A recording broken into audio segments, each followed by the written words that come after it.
Hello, today I'm going to be showing these restored axes.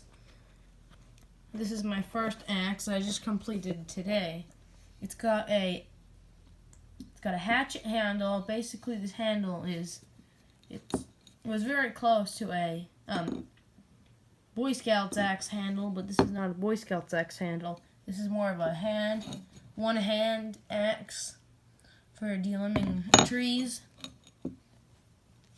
And this head was found out in a field, and it was all rusted, and now I've gotten most of the rust off. This does not have any sort of manufacture on it, but I am working on getting rid of the mushrooming. I'm definitely not going to be getting rid of that pitting. It's just too bad, that pitting. But I was able to sharpen it to a nice sharp edge. And my other one is a great neck. It's a mirror polished great neck axe. And I've restored it very well. This side, the head was painted red, and then somebody painted it blue, and see, the handle is blue.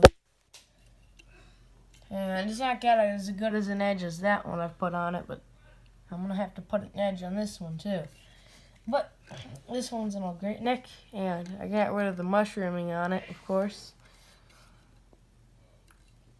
Yep, and this one it's a very, very smooth.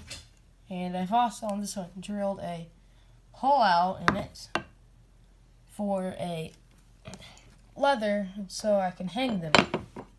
I'm not going to be doing it on this one because this handle's just too nice.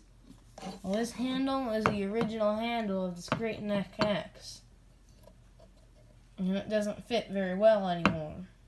I'm going to have to probably get a new handle on it because this handle does not stay on anymore.